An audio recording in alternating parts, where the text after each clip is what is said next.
Boa noite, pessoal. Tudo tranquilo? Espero que estejam bem. Estamos aqui iniciando mais essa live pela Casa Fraterna Novo Caminho. Temos aí esse momento semanal de troca de ideias sobre o cristianismo, o espiritismo, né? Sobre as ideias cristãs, enfim. E aí hoje a gente entra com uma novidade. Vou esperar o pessoal entrar aqui que a gente já esclarece sobre isso aí. Olá, boa noite. Selma, boa noite. Seja bem-vinda. Vamos lá. Boa noite, boa noite.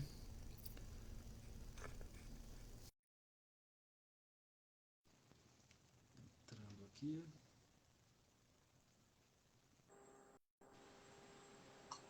Olá, meu caro. Boa noite.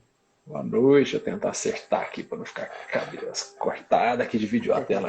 Deixa eu diminuir. Deixa eu ver se eu diminuo aqui. Se fica melhor assim. Acho que fica, né? Tá quentinho em Brasília aí, Di? Não, senhor. Começou hoje. Vai dar uma esfriada aqui. Boa noite. Olá. Isa, Anelisa. Muito bem. Chegando. E hoje a gente tem novidade, né, meu caro? Verdade. Novidade boa. Novidade boa.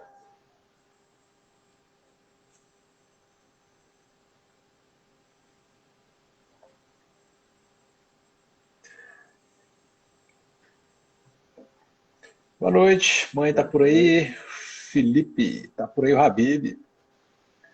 Muito bem, boa noite, meu querido. Pessoal, enquanto a gente não inicia os trabalhos, lembrando, né, a questão da água, deixar aí, ó, uma garrafa cheia aqui do lado. Eu deixei assim mesmo. Minha tá cheia também. Já Bom que é pra fica família aqui, toda. fluidifica, aqui é só para mim mesmo. Mas não tem problema não, a gente toma. E aí, isso fica melhor com a luzinha assim. Pronto.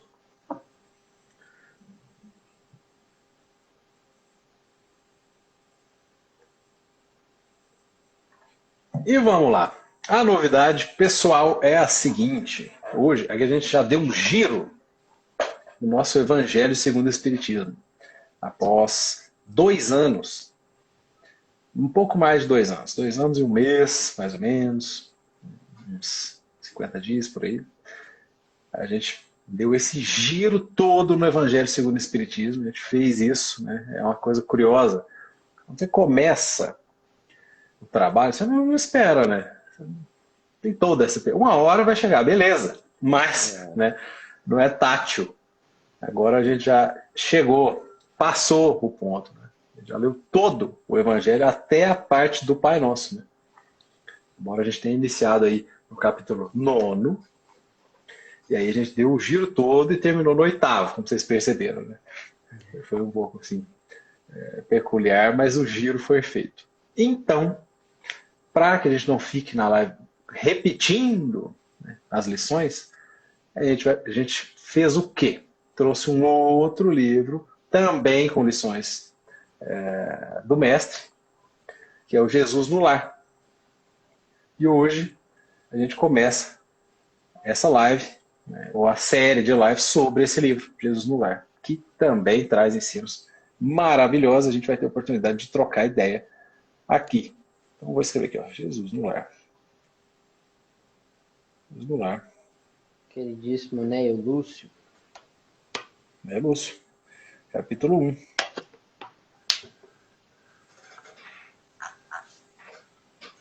Que chama Culto Cristão no Lar.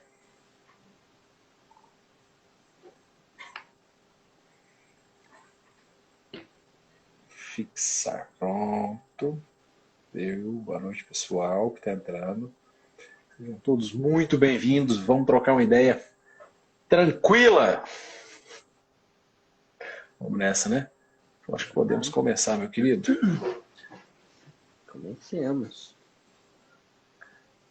Então, primeiramente, vamos agradecer ao Pai, aos nossos amigos espirituais, por mais essa oportunidade de estarmos todos reunidos e conectados para um momento em contato com a palavra do Mestre, pedindo ao Pai que abençoe a nossa semana, que tenhamos todos uma excelente semana, uma excelente noite, que estejamos unidos num só pensamento, no amor, na edificação, na bondade, na caridade.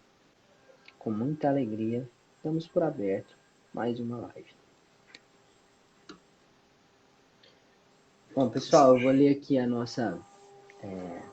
um texto, né, que tem antes do primeiro capítulo, do queridíssimo Emmanuel, Jesus no Lar. Para a generalidade dos estudiosos, o Cristo permanece tão somente situado na história, modificando o curso dos acontecimentos políticos do mundo. Para a maioria dos teólogos, é simples objeto de estudo nas letras sagradas, imprimindo novo rumo às interpretações da fé.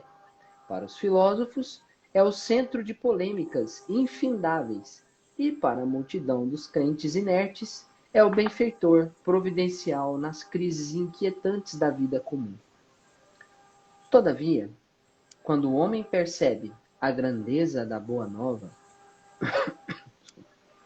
compreende que o Mestre não é apenas o reformador da civilização, o legislador da crença, o condutor do raciocínio ou o doador de felicidades terrestres, mas também, acima de tudo, o renovador da vida de cada um. Atingindo esse ápice do entendimento, a criatura ama o templo que lhe orienta o modo de ser. Contudo, não se restringe às reuniões convencionais para as manifestações adorativas, e sim traz o amigo celeste ao santuário familiar, onde Jesus, então, passa a controlar as paixões, a corrigir as maneiras e a inspirar as palavras, habilitando o aprendiz a traduzir-lhe os ensinamentos eternos através de ações vivas, com as quais espera o Senhor estender o divino reinado da paz e do amor sobre a terra. Quando o Evangelho penetra o lar, o coração abre mais facilmente a porta ao divino, ao Mestre Divino. Neio Lúcio conhece esta verdade profunda e consagra aos discípulos novos algumas das lições do Senhor no círculo mais íntimo dos apóstolos e seguidores da primeira hora. Hoje, que quase 20 séculos depois são já decorridos sobre as primícias da Boa Nova, o dimicílio de Simão se transformou no mundo inteiro. Jesus continua falando aos companheiros de todas as latitudes. Que sua voz incisiva e doce possa gravar no livro de nossa alma a lição renovadora de que carecemos à frente do porvir, convertendo-nos em semeadores ativos de seu infinito amor. É a felicidade maior a que poderemos aspirar. Emmanuel. Então vamos agora para o capítulo 1, o culto cristão no lar. Povoara-se o firmamento de estrelas dentro da noite prateada de luar, quando o Senhor, instalado provisoriamente em casa de Pedro, tomou os sagrados escritos e, como se quisesse imprimir novo rumo à conversação que se fizera improdutiva e menos edificante, falou com bondade. Simão, que faz o pescador quando se dirige para o mercado com os frutos de cada dia? O apóstolo pensou alguns momentos e respondeu hesitante. Mestre, naturalmente escolhemos os peixes melhores. Ninguém compra os resíduos da pesca. Jesus sorriu e perguntou de novo: E o oleiro? Que faz para atender à tarefa a que se propõe? Certamente, senhor, redarguiu o pescador intrigado. Modela o barro, imprimindo-lhe a forma que deseja. O amigo celeste, de olhar compassivo e fulgurante, insistiu. E como procede o carpinteiro para alcançar o trabalho que pretende? O interlocutor, muito simples, informou sem vacilar. Lavrará a madeira, usará o enxó e o serrote, o martelo e o formão. De outro modo, não aperfeiçoará a peça bruta. Calou-se Jesus por alguns instantes e aduziu. Assim também é o lar diante do mundo. O berço doméstico é a primeira escola e o primeiro templo da alma. A casa do homem é a legítima exportadora de caracteres para a vida comum. Se o negociante seleciona a mercadoria, se o marceneiro não consegue fazer um barco sem afeiçoar a madeira aos seus propósitos, como esperar uma comunidade segura e tranquila sem que o lar se aperfeiçoe? A paz do mundo começa sob as telhas a que nos acolhemos.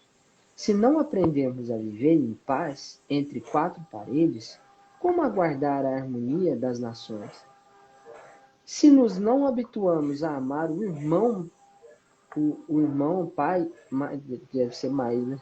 Mais próximo, associado à nossa luta de cada dia, como respeitar o eterno Pai que nos parece distante? Jesus relanceou o olhar pela sala modesta, fez pequeno intervalo e continuou. Pedro, acendamos aqui, em torno de quantos nos procuram a assistência fraterna, uma claridade nova. A mesa de tua casa é o lar de teu pão. Nela recebes do Senhor o alimento para cada dia. Por que não instalar ao redor dela a sementeira da felicidade e da paz na conversação e no pensamento? O Pai, que nos dá o trigo para o celeiro, através do solo, envia-nos a luz através do céu. Se a claridade é a expansão dos raios que a constituem, a fartura começa no grão. Em razão disso, o Evangelho não foi iniciado sobre a multidão, mas sim no singelo domicílio dos pastores e dos animais. Simão Pedro fitou no mestre os olhos humildes e lúcidos e, como não encontrasse palavras adequadas para explicar-se, murmurou tímido: Mestre, seja feito como desejas. Então, Jesus, convidando os familiares do apóstolo à palestra edificante e à meditação elevada, desenrolou os escritos da sabedoria e abriu na terra o primeiro culto cristão no lar.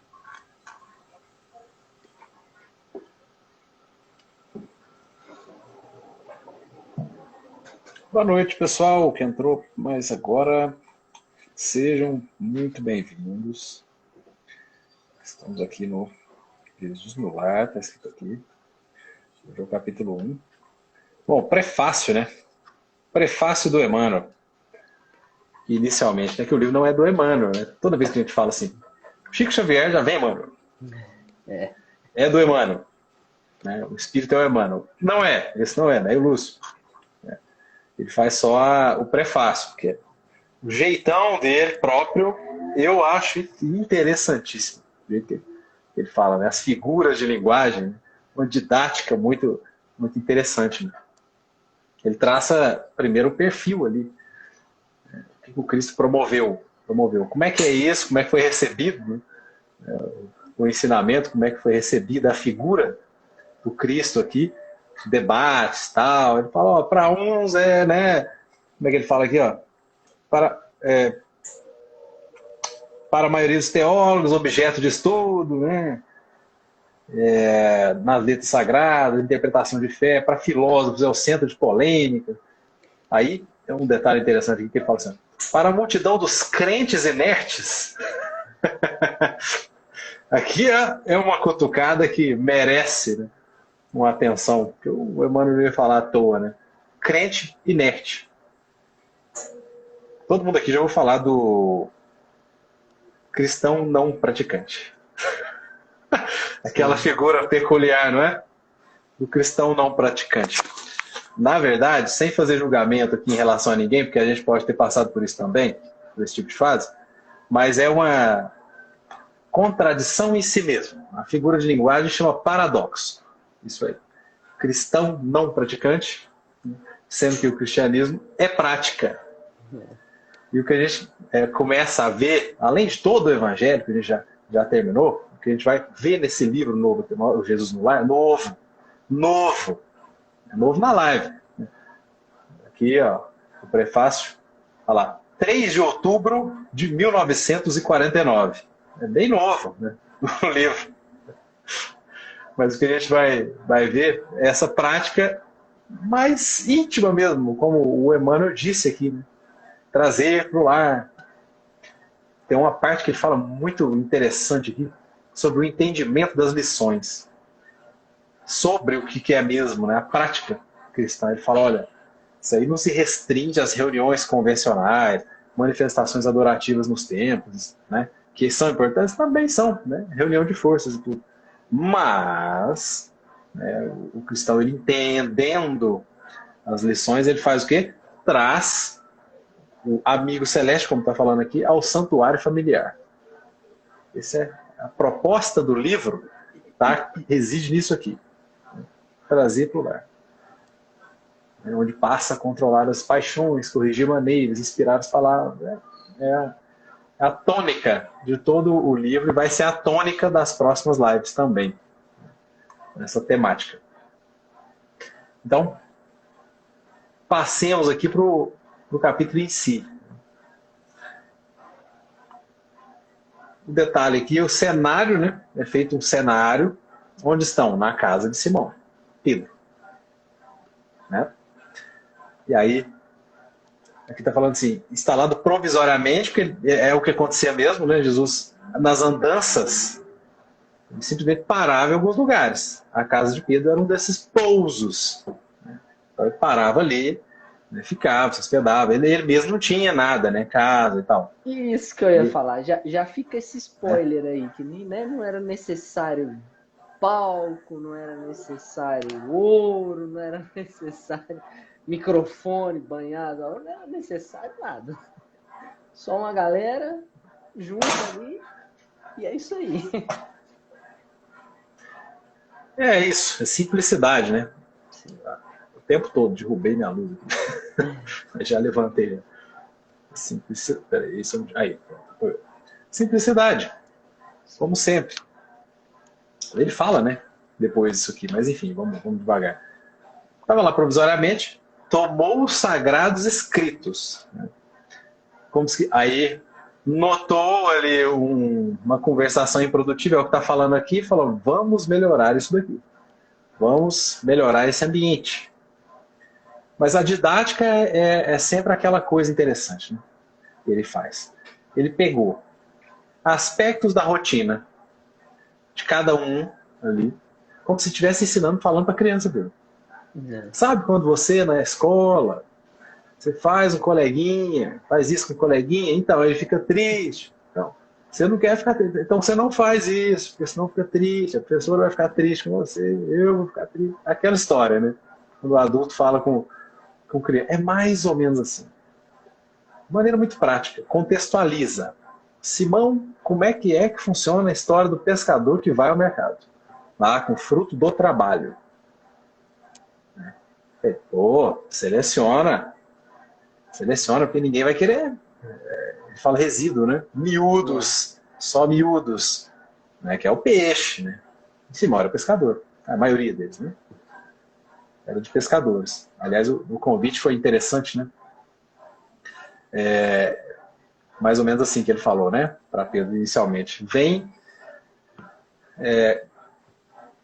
ser pescador de homens. Tipo assim. Eu não lembro as palavras exatamente, mas te farei pescador de homens. Algo no sentido. Usa sempre ali o contexto que a pessoa está inserida para poder transmitir o ensinamento.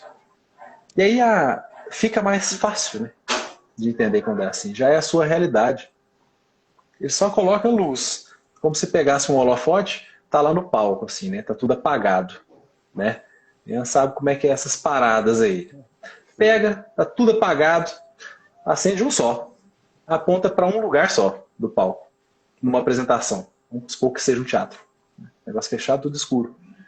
Não tá vendo nada. Apontou para lá. Acabou. O foco é ali, né? É ali. Colocou luz em cima de algo, de alguém. É ali que todo mundo vai prestar atenção. É isso. A técnica é essa. Destacar algumas coisas da rotina para que o próprio, não só o próprio apóstolo aqui, o discípulo, ele chegue à conclusão, claro, ele ensina também, mas para que fique mais tátil, realmente mais palpável ali, mais próximo da realidade dele. Enfim, em síntese é isso. Perguntou do peixe, que é a coisa mais próxima mesmo, já que ele era pescador, Simão. Depois perguntou do oleiro, né? Tudo no mesmo sentido. Ele foi conduzindo a conversa no mesmo sentido. Né? Ah, mas e aí, o oleiro, né? Como é que ele faz? Tal. Fala, pô, modela o barro, imprime a forma. E vai. Foi. E o carpinteiro? Pô, pega lá. Ele usa o enxó, né? Tal do enxó. Enxó é tipo uma pazinha, uma enxadinha pequena com um suporte para a mão para desbastar a madeira. Isso é enxó. Tive que pesquisar também, não conhecia isso. Não é a minha realidade, era mais a dele, né? Eles sabiam. Né? Mas enfim. Então, usa martelo, enxó, serrote, formão, não sei o quê, para aperfeiçoar a peça bruta. E tal.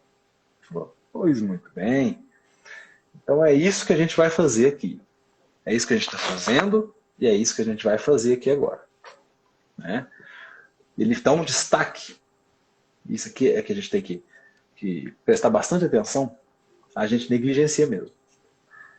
Ele fala que o berço doméstico é a primeira escola e o primeiro templo da alma. O berço doméstico, lar, casa, lar, é a primeira escola, o primeiro templo da alma. Tá. E ele vai além, né? Mas aqui a gente faz uma pequena pausa para perguntar o seguinte: o que está entrando na nossa casa de ideia, né? O que a gente está criando ali dentro? É retórica, né? Só para cada um pensar mesmo no assunto. O que nós estamos deixando entrar?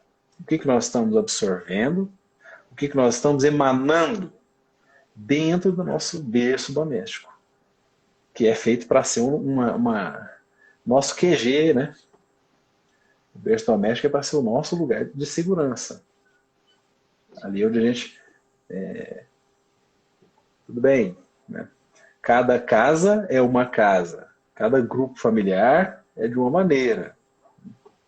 Sabemos, com o auxílio aí da doutrina espírita, que por várias vezes, isso não é raro acontecer, são reunidos desafetos, ou antigos desafetos, sob o mesmo teto. Então, não há que se esperar aí uma paz sublime, toda uma tranquilidade em todos os lares, porque isso não vai acontecer. Se há esse caso dos desafetos, as intrigas são inevitáveis. Serão, né? São ou serão inevitáveis. Mas é nesse sentido que está falando, é a primeira escola da alma que ele fala. É a escola da alma. Primeiro templo da alma. Né? Na época ele não ia falar com todas as letras, tudo, né? Porque não era hora disso. Então ele trazia o ensinamento, na essência, a verdade mesmo, essa imutável, e aí depois coube ao Espiritismo, por exemplo, né, trazer novas informações sobre isso. Como é que funciona? Então, tudo a gente sabe, né? Sempre muito útil, coleção A Vida no Mundo Espiritual, que é do André Luiz, tem Valdo Vieira também, né, que participa, psicografado todos pelo Chico, trazem exemplos, assim, riquíssimos sobre isso. Riquíssimos, riquíssimos. Então, é a primeira escola, né? Depois ele fala que é o primeiro templo da alma. Aí a gente já conecta com aquele prefácio do Emmanuel, né? Como é que é a tarefa do cristão?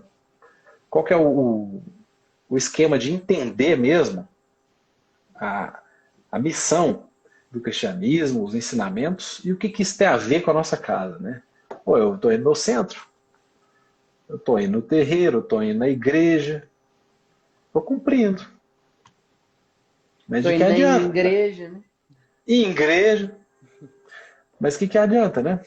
Ir no centro sempre, né? Aquela disciplina quase militar, tá lá, beleza. Chega em casa, gira a chave.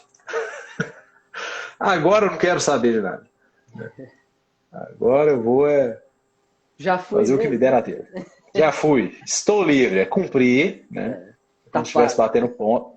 Tá pago, hashtag tá pago. Né? E agora só me cabe fazer o que eu quiser. Acabou. Não é momento de pensar, não é momento de concentrar, de cuidar do ambiente, cuidar da gente mesmo, no fim das contas. Porque a gente emana, volta, a gente absorve, né, aquilo. Então ele fala que é o primeiro templo da alma. E lá no prefácio ele falou que o intuito, né, o cristão, quando entende a mensagem, ele traz o ensino. Ele não fica só na forma, só na ida ao templo, só nas reuniões. Ele traz para dentro de casa. Esse é o nosso desafio, trazer. Dentro do centro não é incomum todo mundo ser muito amigável. Dentro da igreja não é incomum todo mundo ser muito amigável. Não é incomum. Porque é um ambiente mesmo ali de reunião de esforços, de pensamentos, de sentimentos, que a gente busca elevação. Então a tendência é a gente, né, dar uma acalmada, dar uma desacelerada. Então ali a gente se comporta com mais cuidado. Né? É assim? E a proposta aqui é fazer isso aí dentro da própria casa. Difícil? Opa! Talvez. Né? Mas temos que tentar. Né? O drama é esse. A gente veio aqui para isso mesmo. Então, beleza. Primeira escola, primeiro tempo da alma. E, engraçado, né? Até na nossa Constituição, nota assim, a família é a base da sociedade e do Estado. Né? Quer dizer, é importante para a coletividade. Não é só para nós mesmos. Né? Porque se a gente aprende ali, se é uma escola, se é um templo, a gente se educa, a gente consegue se educar, isso vai se refletir fora também. Claro. É assim? Quando a gente entende de verdade uma lição, apreende aquela coisa na alma, pô, a gente vai se comportar de maneira diferente. Isso é natural. Isso é normal. O entendimento é assim, varia o tempo de cada um, a gente sabe muito bem, mas é o esforço contínuo. E o que ele convida a fazer é isso também. No final, a gente vai chegar lá. Né? Olha como é que ele fala aqui. Como esperar uma comunidade segura e tranquila sem que o lar se aperfeiçoe? E continua, a paz do mundo começa sob as telhas a que nos acolhemos. Vê que não é nenhum exagero, né? Falar sobre a importância mesmo do que a gente cuida, do que a gente absorve, do que a gente assiste, do que a gente ouve, né? Vê dentro de casa. Correto? Ele faz uma pergunta, né? Se não aprendemos a viver em paz entre quatro paredes, como aguardar a harmonia das nações? Olha, ele pega de um pequeno espectro ali, que é a casa de alguém, e transporta isso, espelha, né? E amplia aquilo para a harmonia das nações. Será que é importante? A gente cuidar da casa? Tem lá no livro Nosso Lar, tem o capítulo 7, se não me engano é o 7, no Bosque das Águas, que aí o André vai passear, né? O Lísias está lá, o Lísias mostrando as coisas para ele, está conhecendo ainda a colônia lá, espiritual. E aí o Lísias fala para ele da importância da água na colônia espiritual, porque a alimentação é muito leve, né? É diferente. não é igual a gente, né? Come, ele vai comer uma mandioca, uma carne moída, uma beterraba, uma salada, né? A gente não é assim que funciona em nosso lar. A alimentação ela é mais regrada, claro, menos matéria. Então, a água é super importante lá. Então, ele fala o trabalho que é feito com a água, né? Para mantê-la num nível, um padrão adequado, para abastecer a colônia.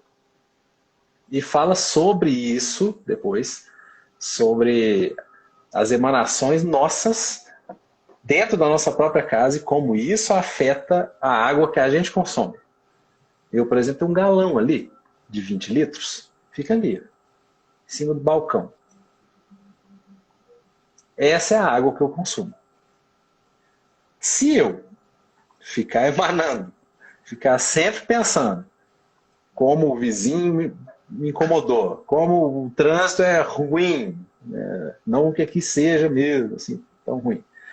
Como está mais frio do que eu queria, ou mais quente do que eu queria. Como isso e aquilo, né? O outro que está andando de Ferrari, eu não sei o que, eu não tenho Ferrari, né? Essa história. Ficar só essa água que eu consumo vai ser contaminada. E o que vai acontecer? Vou mandar, né? Vai ser contaminada. Antes de eu consumir, né? Eu vou consumir água contaminada. Pelas minha própria criação.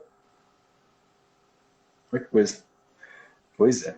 Se não me engano, é o capítulo 7 mesmo do nosso lar. Né? Mas depois confiram lá. Fica de tarefinha de casa, vale a pena. Sempre vale a pena, né? Nosso lar é aquele livro que a gente lê, relê, a coleção toda. Falando nisso, eu preciso relê-lo. Faz tempo que eu não leio. Sempre tem informação nova, apesar da releitura. Sim. É assim que a gente funciona. Depois que ele faz esse transporte, né, da ideia da saúde, da psicosfera ali do ambiente doméstico, para a harmonia das nações, ele volta para a casa mesmo, de Pedro, e fala, pô, aí é um exercício que eu entendi como de gratidão, né? Então, ele fala assim, a mesa da tua casa é o lar de teu pão. Nela recebes do Senhor o alimento de cada dia. Então, olha só como é que é, né? Isso é importante. A nossa subsistência corporal, por exemplo, depende, ele estava falando isso para o Pedro, né? Da mesa que está na sua casa. Dá valor nisso. O Pai nos dá o trigo para o celeiro, através do solo, envia-nos a luz através do céu. E, como a gente havia falado, forma sempre simples. O evangelho não foi iniciado sobre a multidão, mas no singelo domicílio dos pastores dos animais. Simplicidade sempre. As lições imortais, as verdades imutáveis, elas não dependem de uma forma específica, né? De uma pompa, de uma maquiagem ali, uma perfumaria, não precisa de nada disso, né? É sempre aquela coisa simples que às vezes a gente tromba com a lição e não entende. De repente dá aquele insight, assim.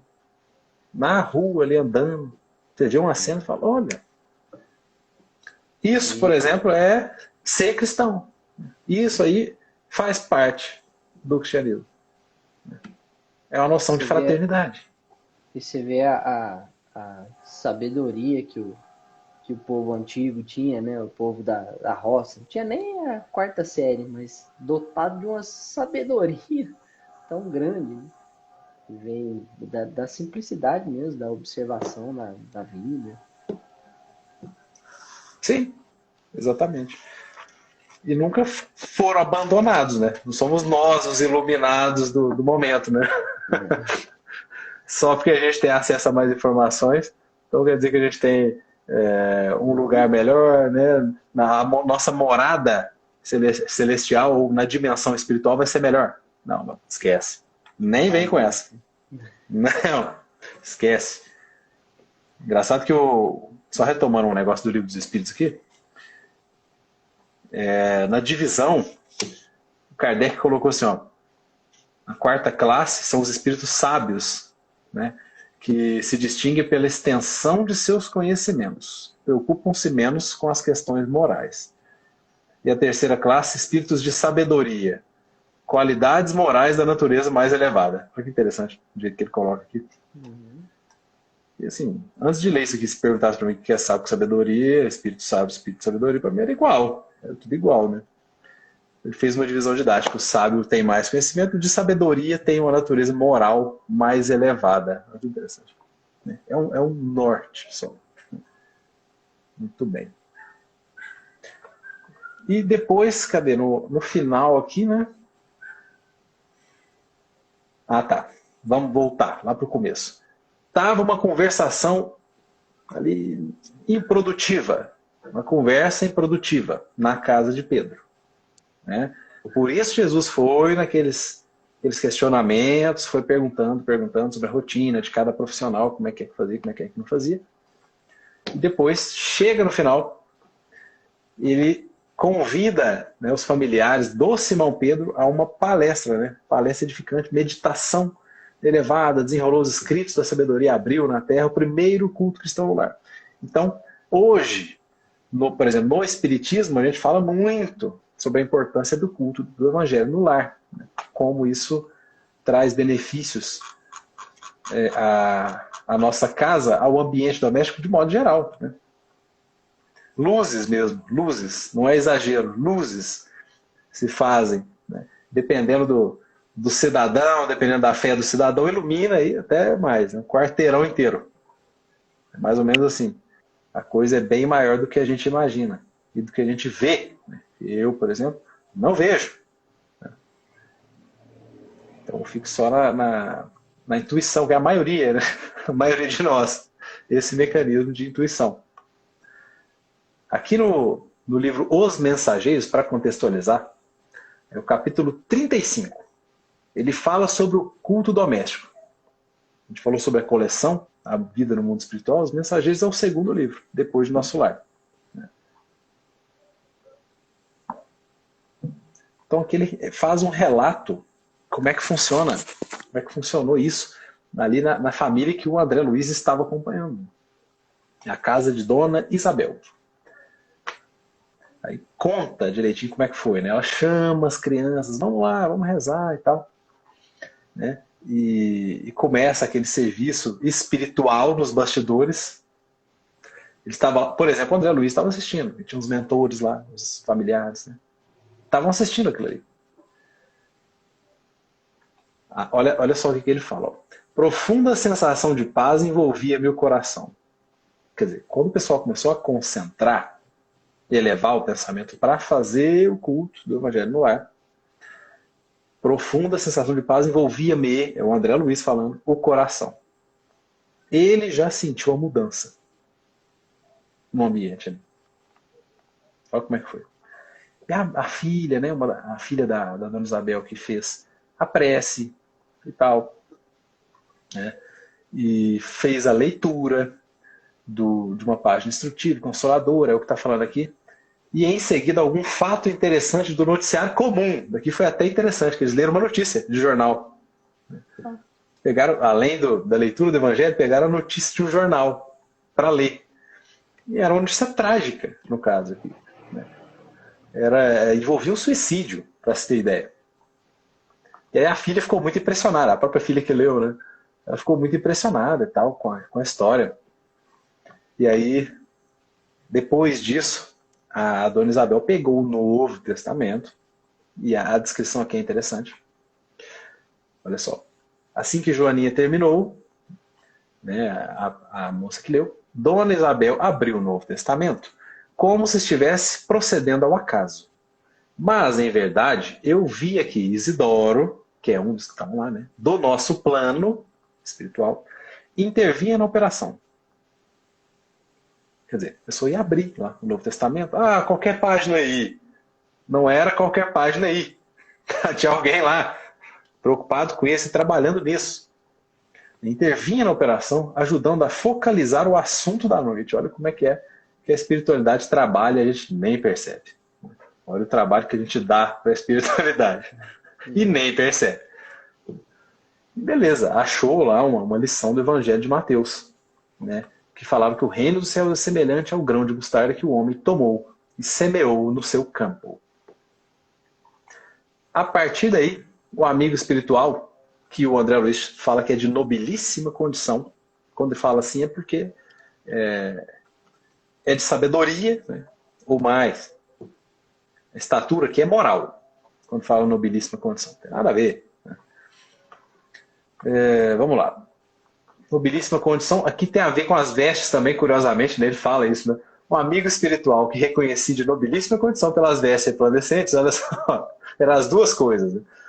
Colocou a destra sobre a fronte da viúva, destra, mão direita mesmo, sobre a fronte da viúva, colocou. Na dimensão espiritual. E nisso ele ajudou a dona Isabel a fazer os comentários. Quer ver? Como se estivesse absorvendo a luz, em seguida, firmeza no olhar. Sim, e aí ajudou nos próprios comentários sobre a lição. Né? Porque o ambiente tinha ficado um pouco pesado devido à leitura da notícia comum, do suicídio, lá, o que eles chamaram de noticiário comum. Né? E aí veio esse espírito para dar um auxílio ali nas explicações sobre o Evangelho. E ele vem, né, contando como é que foi isso. A mensagem evangélica dessa noite assevera pela palavra do Divino Mestre aos discípulos que o reino dos céus é também semelhante ao grão de mostarda. Devemos ver nesse passo a lição de coisas mínimas. Né? A esfera carnal onde vivemos está repleta de reflexões de toda sorte. E uma explicação assim, complicada. Complicada. A dona Isabel era costureira e tal. Né? Mas, enfim, não há limites, né? Já que ela estava sendo inspirada. O Chico Xavier mesmo tinha pouca instrução. Mas isso não impede trabalho. Então era outro caso aqui de fenômeno mediúnico, em que ela faz aqui uma palestra, né, como foi feito lá pelo Cristo na lição, sobre a leitura que foi feita, né, sobre aquelas duas linhas do Evangelho de Mateus, né, que fala do grão de mostarda semeado. E aí tira, né, ele conta isso aqui nos bastidores, o André Luiz conta, depois que tirou a destra ali da fronte da viúva, né, parou o magnetismo já não estava mais sob a influência, e aí ela, né, o espírito se afastou, e ela própria, ele falou assim, né, ela entrava a meditar como quem sentia o afastamento da ideia em curso. Quer dizer, ela sentia que o espírito já estava, né, já não estava sob a influência daquele espírito. E ele narra que as próprias crianças ficaram impressionadas com a cena, né? A complexidade que foi a fala aqui da dona Isabel, né? Já que inspirada. Então, para que eu falei isso tudo aqui? Estou lendo, né, os mensageiros, para quê? Né? Para a gente prestar atenção o quanto é importante essa prática do culto. No livro Jesus no Lar, que é a base do que a gente está falando hoje, Jesus começou lá com Pedro. Falou para Pedro. Estava vendo que o ambiente estava ruim, falou, senta aqui, vamos conversar, né? Vamos rezar. E começou a fazer as explicações e pronto. Fez um culto no lar. Ele não tinha Novo Testamento, ele era o Novo Testamento. Tem uma pequena diferença ali, né? É uma pequenina diferença. No caso da dona Isabel, e no nosso caso, a gente lê o Novo Testamento ou o Evangelho segundo o Espiritismo. Buscando o que com isso? Nos elevar em pensamento, permitir o concurso dos espíritos amigos, dos mentores, espíritos familiares, que nos aproximam, eventualmente até estendendo esse auxílio a outros irmãos desencarnados que são trazidos, que precisam de um choque magnético, de algo assim, para poder ser atendidos, sabe? E são levados sem que a gente perceba, sem nada. A espiritualidade amiga simplesmente leva para pegar um pouco daquilo ali, está muito ainda carnal a coisa, muito matéria, sente aquele ambiente, né, e sai. Depois vai embora e ainda agradece. Né? A gente aqui não ouve. Ainda sente ali a boa influência. Olha como é que um culto, uma coisa simples dessa, de 15 minutos, né? não é um tempo pré-fixado, sabemos bem, né? A base ali, o esqueleto do culto do Evangelho no Lar é fazer uma prece, sintonizar, né? Pedir ajuda e tal. Ler o Evangelho, página, alguma lição, né? Ao acaso, igual falou aqui, né? Os Mensageiros, capítulo 35, mas não é o acaso, né? É inspirado. Fazer comentários, né, se achar que deve, mas concentrar na lição com certeza deve. Agradecer, fazer uma outra prece de agradecimento. A mesma coisa que a gente fala, a mesma instrução sobre a água, ela é interessante. Falamos aí sobre o capítulo do Nosso Lar, que retrata como a água recebe o magnetismo. Então isso é importante no culto também. Já que a gente vai levar, a gente vai ser aí cuidado, em certa medida, pelos amigos espirituais, a nossa água vai sofrer essa influência também. Então a gente deixa um copo com água, uma garrafinha, o que preferir, né? Enquanto a gente faz o culto, agradece, tal, e encerra, faz uma prece de encerramento. As formas são simples, não é assim? Como tudo no Espiritismo, né? As formas são sempre simples. E como falado na lição, pelo próprio Cristo. Como é que ele falou aqui? Vamos lembrar. O Evangelho não foi iniciado sobre a multidão, mas sim no singelo domicílio dos pastores e animais. É mais ou menos nessa base. Tal é a importância do culto cristão no lar. Senhor Rian.